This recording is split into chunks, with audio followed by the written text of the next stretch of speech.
갈라디아서 1장 4절부터 5절까지 말씀입니다. 신약 성경 301페이지입니다.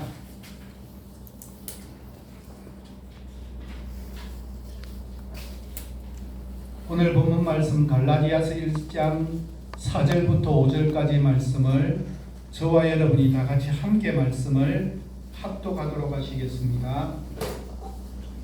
그리스도께서 하나님 곧 우리 아버지의 뜻을 따라 이 악한 세대에서 우리를 건지시려고 우리 죄를 대속하기 위하여 자기 몸을 주셨으니 영광이 그에게 세세토록 있을지어다. 아멘. 오늘 본문은 특별히 4절은 우리가 읽었던 개역 개정판 성경과 원어 성경은 순서가 조금 다릅니다. 신약 성경의 원어인 헬라어 성경에는 첫 번째 단락이 어떻게 되어 있는가 하면 구주 예수 그리스도께서 우리 죄를 대속하기 위하여 자기 몸을 주셨다라고 먼저 언급합니다. 그리고 이어서 나오는 두 번째 단락은 몸을 주신 결과가 어떠한지에 대해서 설명합니다. 예수가 우리 죄를 대속하기 위하여 자기의 몸을 내어주신 결과 모든 믿는 자들이 악한 세대로부터 건져진다라고 설명합니다.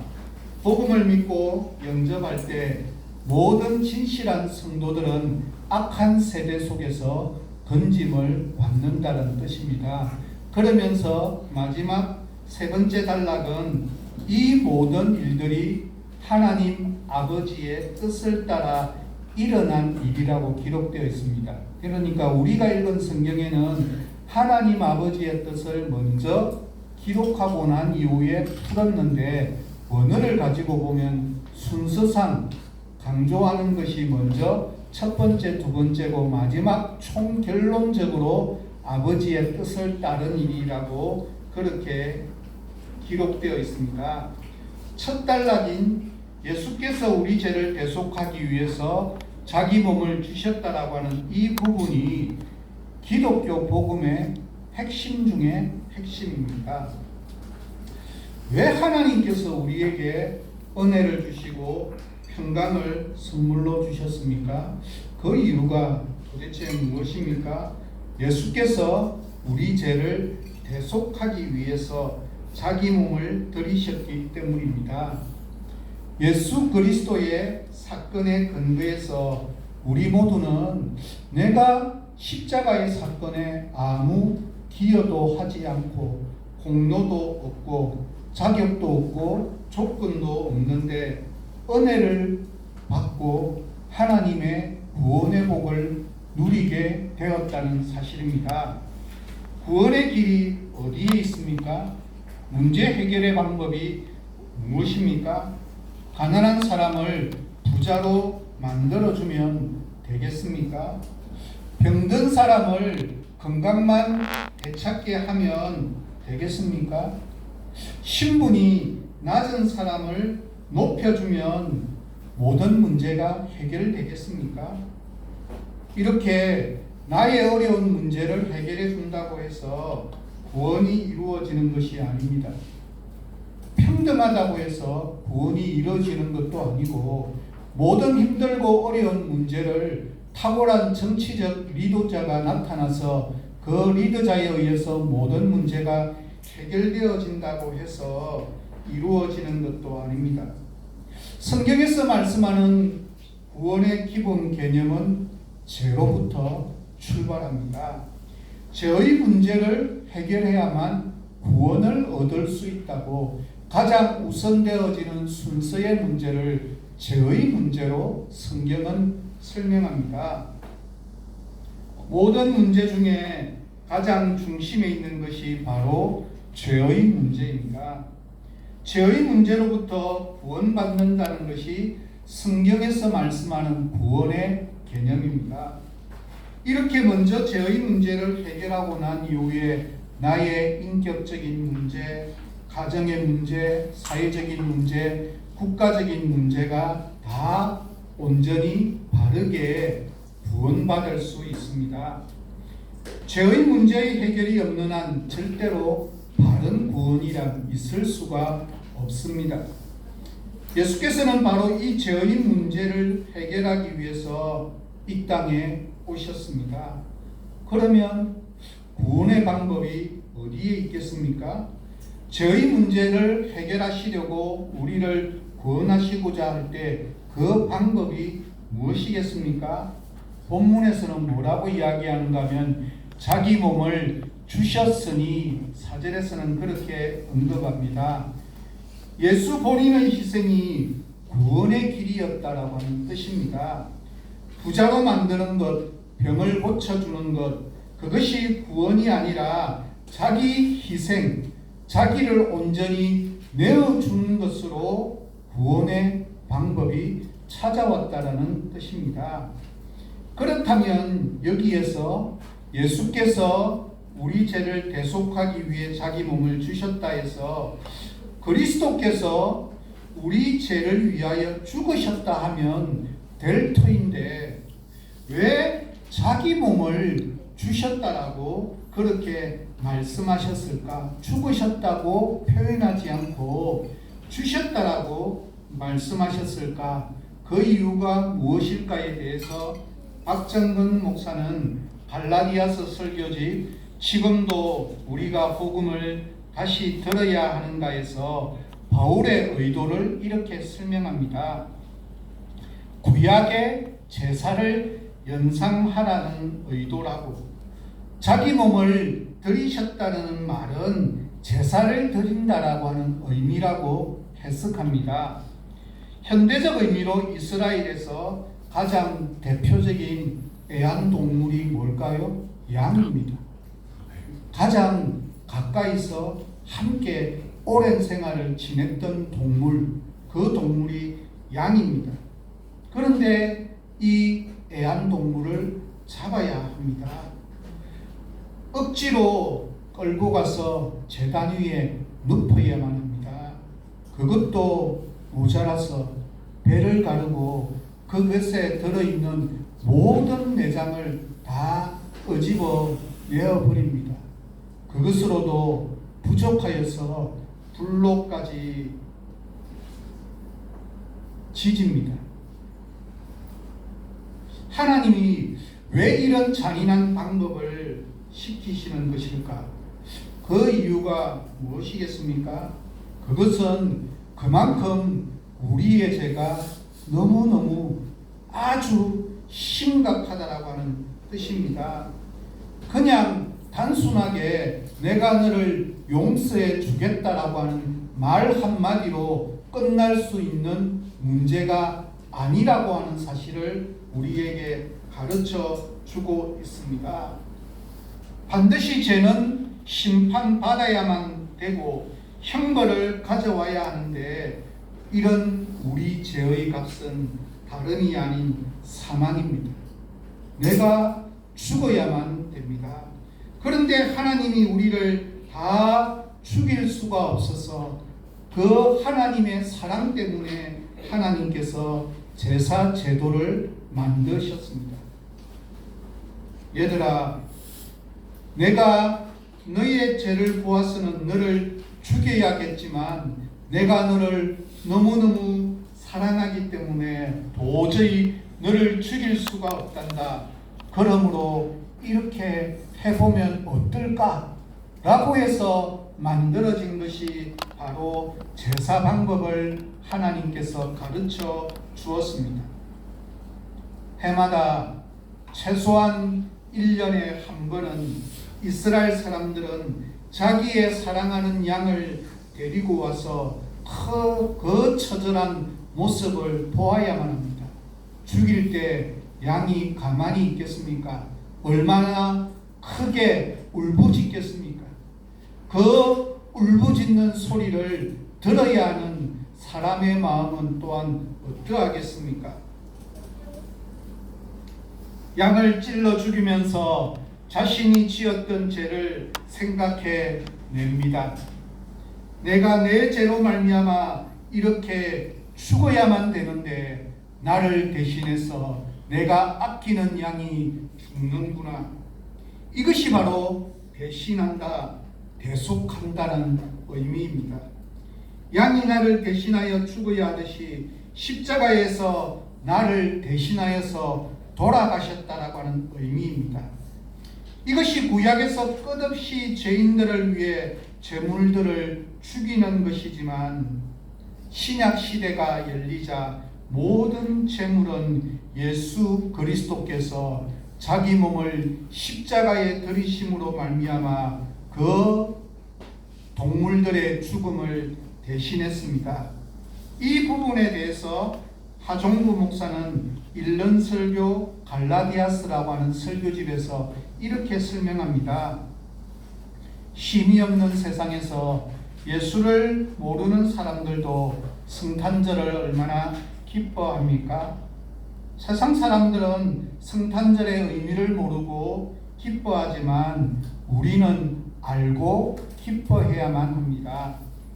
무슨 의미를 알고 기뻐해야 합니까?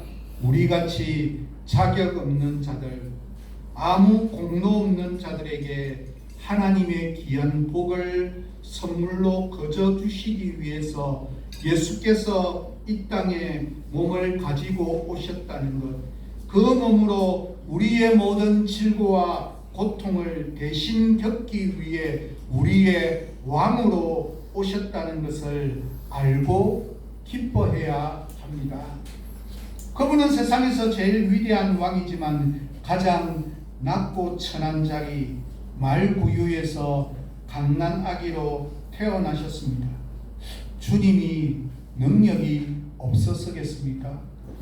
능력은 특별하기 때문에 원하시면 가장 편하고 좋은 자리, 높은 자리를 고르셔서 태어나실 수 있었지만 그 모든 것을 대신하고 가장 낮은 자리의 모습으로 이 땅에 오셨습니다. 모태에서 태어날 때부터 가지고 나온 우리의 죄를 대신하기 위해서 가장 낮고 천한 자리로 이 땅에 오셨습니다. 우리가 한 번도 제대로 지키지 못한 하나님의 모든 율법과 기대를 온전히 충족시키셨습니다. 또한 우리가 깨뜨린 율법의 모든 죄에 대한 심판과 형벌을 대신 몸으로 받으셨습니다. 제가 우리 삶에 가지고 온 모든 비참과 불행을 전부 자신의 몸으로 받으셨습니다. 그분은 존경받는 왕실에서 높은 신분으로 태어나도 전혀 이상하지 않는 분이었습니다. 그럼에도 불구하고 슬픔 가득한 모습으로, 질고를 아는 모습으로 평범한 우리와 똑같이 이 땅에 질고를 지기 위해 이 땅에 오셨습니다.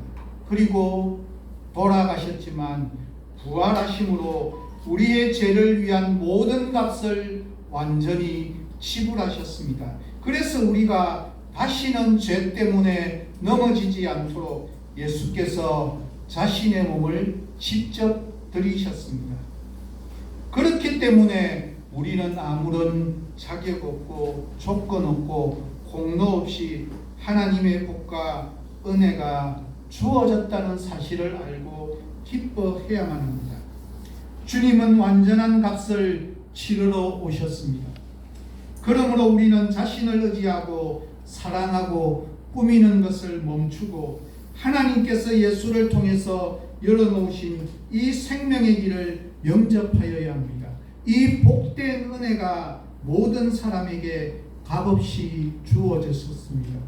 이것이 복음입니다. 그렇다면 우리가 주님을 영접하고 받아들여 은혜의 복음을 만나면 우리에게 어떤 일이 일어날까요? 이것이 바로 두 번째 단락에서 설명하는 몸을 주신 결과입니다. 모든 자들이 악한 세대로부터 건져집니다. 복음을 믿고 영접할 때 모든 진실한 성도는 악한 세대에서 건짐을 받습니다. 박정근 목사는 4절에서 가장 중요한 단어는 건지시려고 라고 말합니다. 그는 또한 갈라디아서에서 가장 중요한 한 개의 단어를 뽑으라고 한다면 주저하지 않고 건지시려고 라고 하는 단어를 뽑는다라고까지 이야기합니다. 왜 이 단어가 중요할까요? 본문을 다시 한번 보면 어디에서부터 우리를 건지시려고 라고 이야기합니까? 이 악한 세대로부터. 그렇다면 여기에서 이 세대는 무엇을 말합니까? 이것을 잘 해석해야 합니다. 이 악한 세대에서 우리를 건지시려고 할 때 이 악한 세대를 마치 세상이라고 그렇게 해석하는 경우가 얼마나 많이 있는지 모릅니다. 이 세대, 세상이라는 단어가 7가지의 뜻들이 있는데 그 중에 한 개가 세상일 수는 있지만 본문 4절에서 이야기하는 악한 세대 속에서 세대는 세상에 대한 뜻이 아니라고 하는 사실입니다.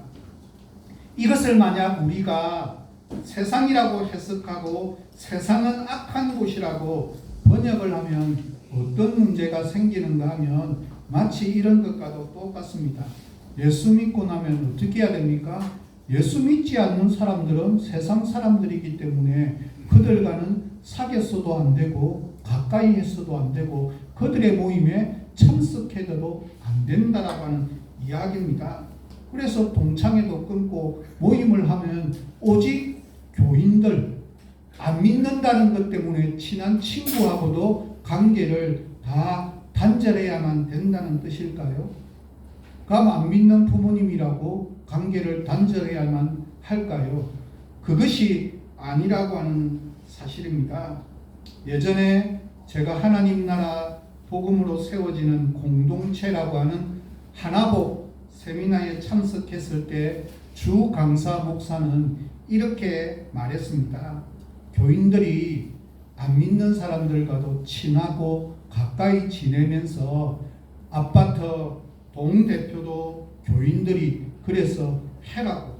그래서 비리가 많은 사회 현상 속에서 하나님 나라 복음으로 세워진 바른 성도들이 동대표도 하고 아파트 대표도 하면서 비리가 없는 세상을 만들어 나가는 일에 가장 최우선적으로 나서서 살아가야 된다라고까지 표현했습니다. 왜요? 예수님이 이 세상을 사랑하셔서 우리를 이 세상에 남겨두셨고 이 세상에 여전히 해야 될 일이 있기 때문에 믿고 난 뒤에 즉각적으로 하늘나라로 데려가지 않으시고 이곳에 남겨두신 이유는 이 땅에 무엇인가 내가 여전히 해야 될 일이 있기 때문입니다.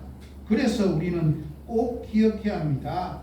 여기에서 이 악한 세대에서 우리를 건지셨다라고 하는 표현은 무슨 뜻입니까? 그것은 세상 친구들을 끊으라는 말이 아니라 그 세상 친구들 사이에 팽배해 있는 잘못된 세상의 가치관, 잘못된 시스템을 가리키는 표현입니다. 오늘 본문에서 말하는 이 악한 세대는 우리가 사는 이 세상 자체가 아닙니다. 그러기에 우리는 이 세상을 긍휼의 마음, 주님이 함께 하시는 사랑의 마음으로 이 세상을 사랑해야 합니다. 우리가 만약 이 세상에서 벗어나려고만 한다면, 그래서 이 세상 사람들, 믿지 않는 사람들과 가까이 하지 않는다면 도대체 그들을 복음으로 전할 수 있는 방법이 도대체 어디에 있겠습니까? 우리는 이 세상에 있는 모든 믿지 않는 사람들은 우리가 사랑해야만 할 대상임을 결코 잊지 말아야만 합니다. 본문에서 말하는 악한 세대의 의미가 무엇이라고요? 그것은 악한 영이 사로잡고 있는 이 세상의 잘못된 가치관, 이 세상을 지배하고 있는 잘못된 시스템입니다. 즉 돈이 제일이고 명예가 제일이고 자기의 출세를 위해서는 가족도 내팽개치고 모른 채 하려고 하는 이 세상의 잘못된 풍조를 말합니다. 그래서 박정근 목사는 이렇게 말합니다. 우리의 복음의 목표가 무엇인지 아십니까? 이 악한 세대에서 우리를 건지려는 것입니다. 내가 죽은 다음에 천국 가는 것이 복음의 목적이 아니라 이 땅에 사는 동안 잘못된 가치를 끊고 내 영혼과 몸을 구원하는 것이 복음의 목적입니다. 그 일을 위해서 하나님이 인간의 몸을 입으시고 이 땅에 오셔서 우리를 대신해서 자기 몸을 아낌없이 드리셨습니다. 오늘 우리 사회가 왜 변하지 않을까요? 죽은 후에 천국 갈 사람은 많은지 몰라도 이 악한 세대로부터 자신의 영혼을 구원받고 건진받은 영혼이 많지 않기 때문이 아닐까라고 생각해 봅니다. 악한 말과 악한 행위와 악한 생각과 이 세상에 심어진 잘못된 가치관과 잘못된 염려와 근심, 이 모든 것에서부터 우리를 구원하기 위한 것이 복음의 목적입니다. 한번 진지하게 생각해야 합니다. 예수께서 우리를 위해서 죽으신 목적이 과연 무엇이겠습니까? 여기에 대해서 박선희 목사는 갈라디아서 강의 은혜의 복음에서 이렇게 설명합니다. 이 악한 세대에서 우리를 건지시기 위해서, 우리를 구원하시기 위해서 이 땅에 오셨다고 말씀하십니다. 우리가 예수를 믿는 것도 그 목적이 있다고 이야기합니다. 악한 세대, 즉 마귀가 다스리고 있는 세대로부터 건지심 받기 위함입니다. 제가 다스리는 세대로부터 구원을 받기 위함입니다. 구원이란 건짐 받는다, 즉 자유의 구원이라고 풀이합니다. 물에 빠진 사람이 건짐 받는 것과도 동일합니다. 루트가 말했듯이 죄와 사망과 사탄과 율법과 진노로부터, 죄와 사망과 사탄의 역사로부터 건짐받아야 합니다. 그러나 여기에 문제가 있습니다. 나 스스로는 그 어떤 방법으로 이 문제를 온전하게 해결할 수 없다라고 하는 사실입니다. 물에 빠져 떠내려가고 있는 사람이 자신의 머리카락을 잡아당긴다고 해서 물에서 건짐을 받을 수 없는 것과도 똑같습니다. 스스로 아무리 자신의 머리카락을 위로 잡아당겨도 소용이 없습니다. 밖에서 누군가가 줄을 내어 던져야 합니다. 아니면 최소한 손으로라도 내밀어서 그 손을 잡을 수 있어야만 합니다. 이와 같이 내가 나를 스스로 구원할 수 없다라고 하는 사실을 우리는 결코 잊지 말아야 합니다. 우리가 아무리 돌을 닦고 수양을 하고 걷기를 하고 고행을 하고 공로를 세우고 별의별 짓을 다 한다 할지라도 그것으로는 절대로 구원을 받을 수가 없습니다. 나 스스로의 노력으로 구원을 얻을 수 없다는 것이 성경에서 말씀하고 있는 주요한 주제입니다. 쉽게 말해 우리의 힘으로는 불가능하다라고 하는 사실을 깨닫게 될 때 구원의 의미가 설명됩니다. 이것이 4절에서 우리에게 설명하는 구원의 이유와 목적입니다. 이제 본문 4절에서 원어의 순서로 마지막 단락인 이 모든 일이 하나님 아버지의 뜻에 따라 일어난 일이라고 표현합니다. 예수께서 십자가를 지신 궁극적인 이유는 다른 것에 있는 것이 아니라 우리 하나님 아버지의 뜻에 순종하기 위함이라고 설명합니다. 여기서 아버지의 뜻이란 예수께서 속죄의 제물이 되심으로써 그분을 통해서 인간이 구원받을 수 있도록 하기 위함입니다. 그래서 예수께서는 겟세마네 동산에서 이런 마지막 기도를 드리셨습니다. 마태복음 26장 39절입니다. 우리 같이 함께 읽도록 하겠습니다. 조금 나아가서 얼굴을 땅에 대시고 엎드려 기도하여 이르시되 내 아버지여 만일 할만하시거든 이 잔을 내게서 지나게 하옵소서. 그러나 나의 원대로 마시옵고 아버지의 원대로 하시옵소서 하시고 예수께서는 하나님 곧 우리 아버지의 뜻을 따라 이 악한 세대에서 즉 사단이 지배하는 세상 속에서 우리를 건지시기 위해서 자기 몸을 희생하고 내어 놓으셨고 하나님께 드리셨습니다. 십자가의 사건이 되풀이가 필요 없는 단 한 번으로 인간의 죄 문제를 해결하기에 완벽한 사건이었습니다. 이 완벽한 예수의 십자가 은혜의 사건에 건진받은 성도들이 나타나는 표현의 믿음의 모습이 무엇일까에 대해서 오늘 본문 5절은 이렇게 이야기합니다.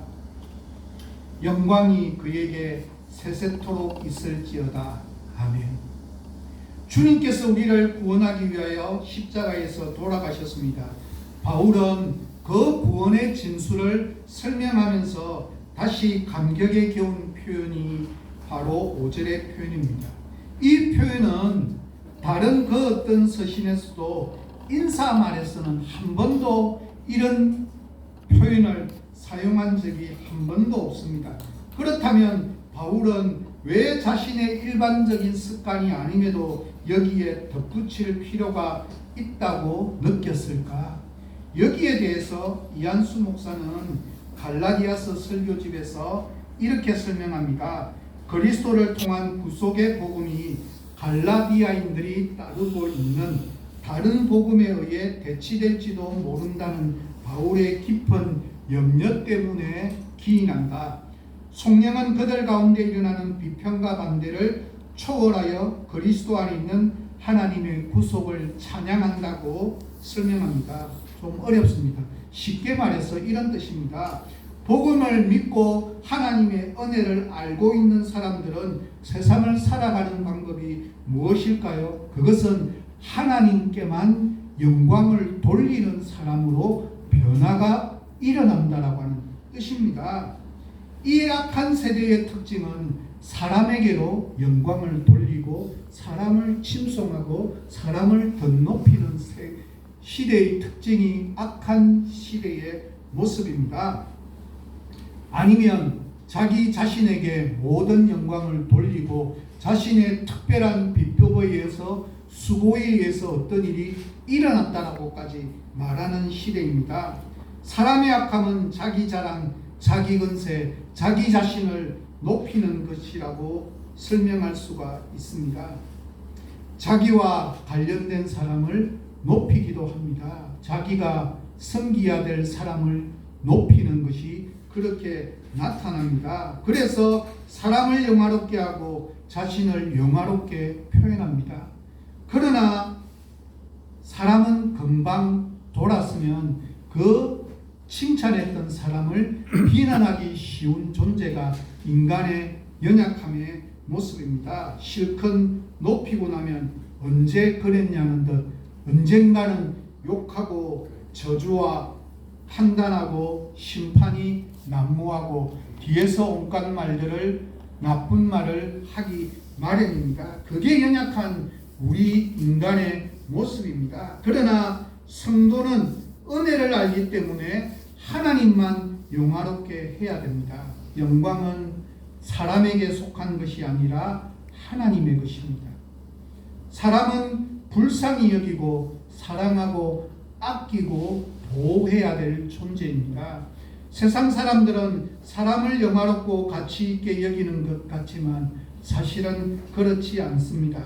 날카로운 칼을 들이대면서 사람을 비난하고 상하게 하고 죽이는 일들이 얼마나 쉽게 비일비재하게 일어나고 있는 일인지 뉴스를 듣기에 겁이 날 만큼 세상 속에는 흉측한 사건 사고가 끊이지 않는 것이 세상의 모습입니다. 하지만 하나님 아버지로 말미암은 삶을 살기를 소망하는 자, 이 세상의 잘못된 가치관과 풍속에서 건짐을 받은 사랑하는 성도들이 비로소 하나님 앞에 영원토록 영광을 돌릴 수 있어야만 합니다. 오늘 우리도 이 대열에 합류해야 되지 않겠습니까? 우리도 은혜로 구원받았습니다. 하나님 아버지로 말미암아 구원받았습니다. 우리 아버지의 뜻에 따라서 예수 그리스도의 십자가의 대속의 은혜로 구원을 받았습니다. 그것은 하나님께 영광을 돌리는 삶으로 나타나야 합니다. 한 예화를 소개합니다. 이재철 목사의 인간의 일생애라고 하는 책에서 나오는 내용입니다. 약 석 달 전에 전화를 한 통 받았다. 일주일 후 미국으로 이민을 갈 예정이라고 자신을 밝힌 그분은 출국 전에 나를 꼭 한번 만나기를 원했다.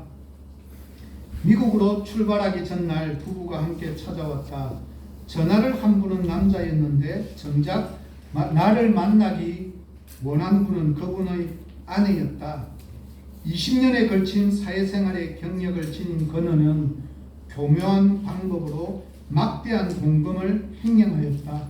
그리고 아무도 모르게 해외로 도망갈 만반의 준비를 갖추었다. 그런데 해외 도피 직전 설교 테이프를 듣게 되었다. 로마서 5장 8절과 관련된 설교 내용이었다. 우리가 아직 죄인되었을 때에 그리스도께서 우리를 위하여 죽으심으로 하나님께서 우리에 대한 자기의 사랑을 확정하셨느니라. 우리가 하나님께 등을 돌리고 있을 때에도 우리를 위해 당신의 독생자를 죽이시기까지 우리를 사랑하신 하나님이시라면 우리가 회개하고 우리의 삶을 하나님께 드릴 때 하나님께서 우리의 삶을 어찌 영원토록 아름답게 책임져 주시지 않겠느냐고 하는 설교가 그 여인의 심령을 쳤다. 그녀는 스스로 출국을 포기, 자기 발로 경찰서를 찾아가 자수했다. 그날로 수감된 그녀는 법정에서 2년형을 선고받고 비록 교도소일 망정 매일 진짜 크리스찬의 삶을 살았다. 저는 남의 돈을 횡령했던 사람입니다. 그러나 하나님의 말씀이 저를 사로잡아 주셨습니다. 저는 저 자신의 잘못된 삶을 깨닫고 자수하였습니다. 그리고 지금 죗값을 치르기 위해 복역 중입니다. 그녀의 고백을 통해 주님의 생명이 많은 수인들의 심령을 적셔주셨으면 물론이다. 마침내 그녀는 모범수로 선정, 복역 1년 7개월 만에 출소했다. 그리고 남편과 함께 미국으로 이민을 떠나기 전 자신의 거듭남을 직접 간증하고 감사의 말을 전하기 위해 나를 찾아오는 것이었다. 그녀는 말씀 안에서 뒤늦게 자신이 넘어서는 안 될 선을 범했음을 깨닫고 그 선을 지키기 위해 스스로 자수함으로 자신의 영적 선도를 지킨 진짜 크리스찬이었다. 이제 미국으로 이민 간 그녀가 이역만리에서 진짜 크리스찬으로 살아가기 위해서는 많은 어려움을 겪어야만 할 것이다.